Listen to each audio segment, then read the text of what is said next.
Wonka then proceeds to assure them, after the coat hangers snatch their stuff away, that there's nothing dangerous. Then asks them to sign a contract protecting him should anything happen to them on the account of the danger. And again, I've seen some of these nitwits. I honestly wonder how they managed to even reach the factory without being sucked into the jet engine or tossed overboard while the crew looked the other way. Anyway, after proceeding to screw with them for a while, Wonka finally lets them into the chocolate room. And not just chocolate. It's got all manner of candy treats everywhere.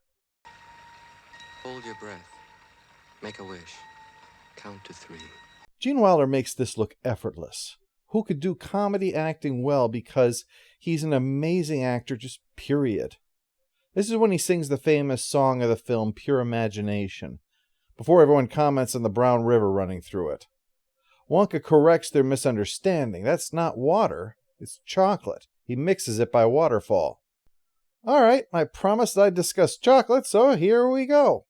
We're going to start very basic and work up. Chocolate begins as beans that are found within pods. The beans are carefully roasted and then winnowed. They're cracked and the shells are removed to create what are called nibs. The nibs are then turned into chocolate liquor. Now, it's not to be confused with chocolate liqueur. This is what chocolate is in the very beginning stages. You see, there's fat inside of the beans, and this fat is called cocoa butter. Yes, as in the stuff that is used in beauty products. Cocoa butter is really incredibly versatile. You can rub it on yourself, or you can eat it. It's like that old Saturday Night Live routine about the floor wax that's also a dessert topping. Cocoa butter melts really easily. In fact, the grinding process itself actually melts the cocoa butter from the friction. You can't grind it in standard kitchen equipment, by the way, because you need to get the cocoa particles down to the microns in size. There's nothing short of a melanger that can do that, which is a pair of millstones instead of a drum. Otherwise, the chocolate gets a gritty texture to it. Now, chocolate is an emulsion with the tiny particles of cocoa distributed throughout the cocoa butter. This is time for a brief aside. Chocolate is naturally rather bitter on its own. This is the hilarious part because when it's melted, it looks so rich. It looks like it's going to be the richest chocolate experience you'll ever have, and technically it is, because you're getting a truer exposure to raw chocolate than you're used to.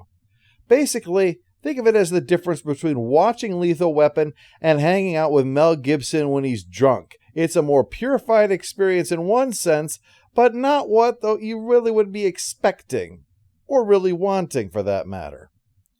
This is offset by the addition of more cocoa butter and sugar to it, and milk in the case of milk chocolate.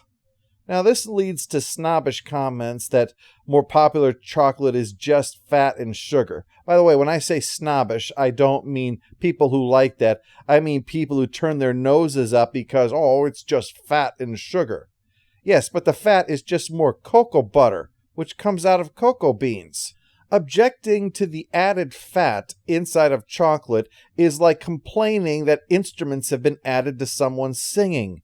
Yeah, maybe you prefer a cappella or acoustic, but don't act like there's something wrong with adding music to music.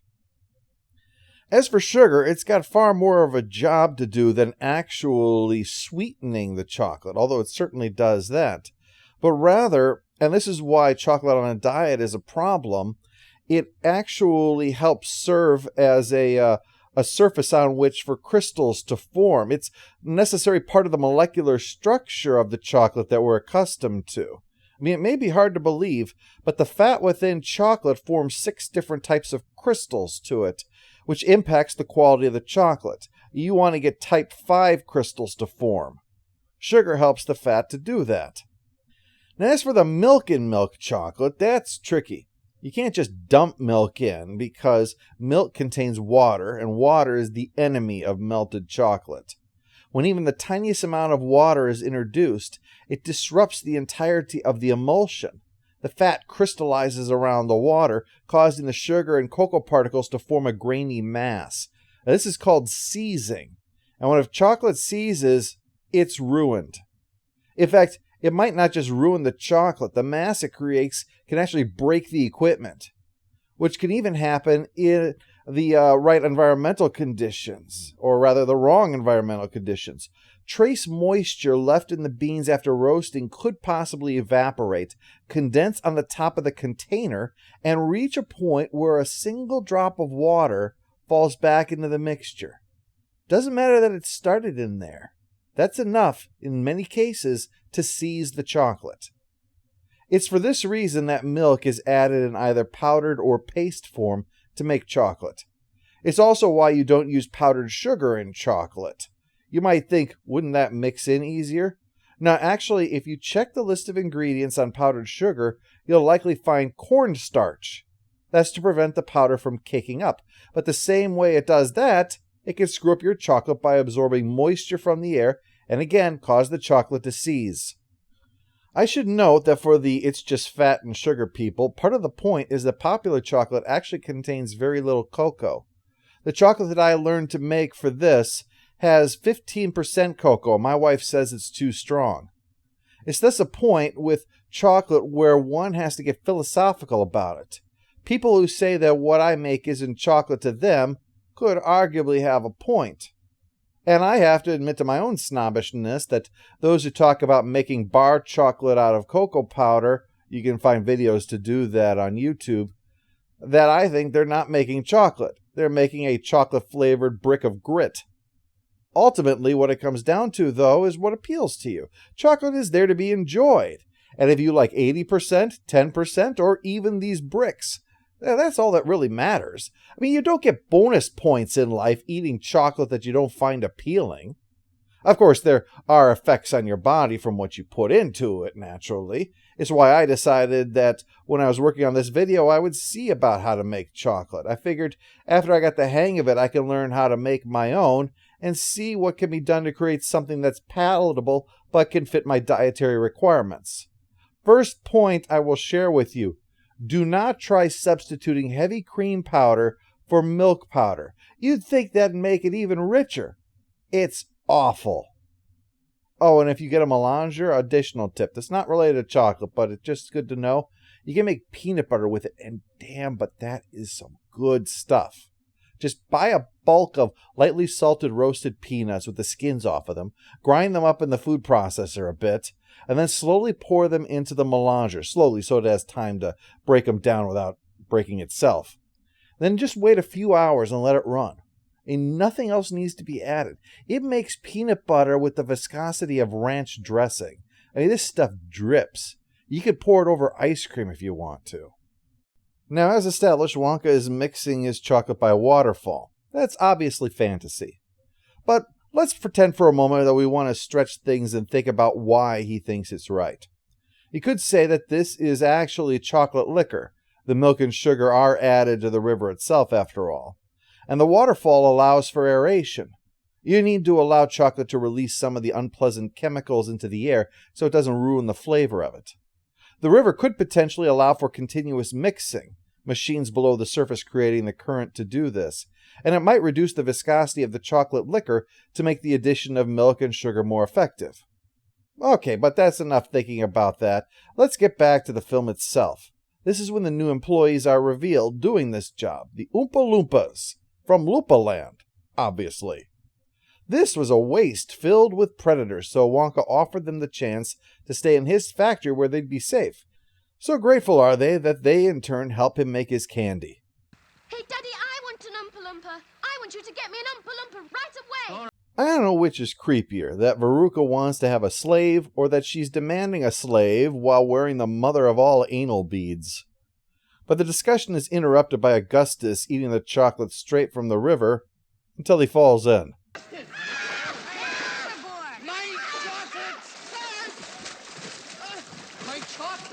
Don't worry, the FDA allows for a certain number of parts per million of German children in all confectionery. Someone was complaining that by all rights, Augustus should be boiled alive given the melting point of chocolate. But chocolate liquor is liquid below body temperature. I've watched this up personally, and while it's not quite as liquid as the film, since obviously it's just a special effect, it's not much thicker in appearance, and the only thing heating it is the friction of a stone wheel running over a stone surface. So yeah, temperature-wise, he's fine. He's at worst in what feels like a low-grade hot tub, just very sticky. Anyway, Augustus gets sucked into the pipe, is stuck for a while on account of being fat, and I feel this is not irrelevant. He's covered in sticky chocolate. He finally shoots through and his mom is led off to go collect him in the fudge room. Il desperandum, dear lady. Across the desert lies the promised land. Goodbye, Mrs. Gloop. Adieu, auf Wiedersehen, Gesundheit, farewell. Sometimes I like to think of Willy Wonka as the inspiration for Saw.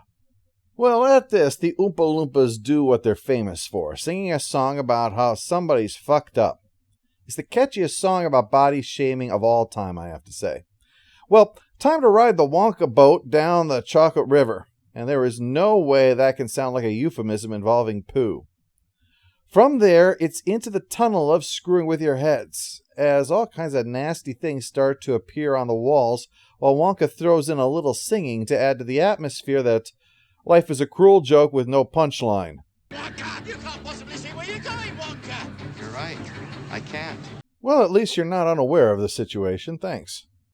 Is it raining? Is it snowing?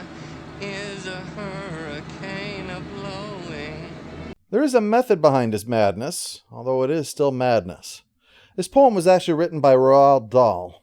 There's been some speculation on the scene. One suggestion being that this was to spook everyone so they wouldn't steal anything. Personally, though, I think this requires getting into Willy Wonka's head, a man who has cut his factory off from the world outside. Nostalgia is an old song, an old show, stuff from the past. A comedian once called it smack for old people. But for me, this image of Jeff the Baby Landshark is nostalgia, even though it's not from my childhood. I'm not talking about Jeff. It's about what I see here. The simplicity of a child with toys and dreaming of the fantastic. That is beautiful and a wondrous memory. And looking at it, I know it will never come again. It's a good pain. The pain of recognizing something that has been lost. It is standing at the gravestone of a child who can no longer have that simplicity anymore. The mixture of the joy of what was with the ache of what has been forever lost, voluntarily surrendered. And to try is futile. It never came in a box, was never shown on a screen. These can be revisited and loved again. But this, all that is left, is the bittersweet memory. What does this have to do with the tunnel? That is everything that separates now from then. All of the ugliness that forced a child to leave toys, to leave the power that toys had behind. Accompanied by a poem by a man struggling with the existential angst of the post-war world. This is the ride that awaits all. Can you pass it and keep your innocence? There's a reason that Slugworth is among the things that are seen, for he will steal far more than your secrets. He will steal your capacity to do a good deed in a weary world.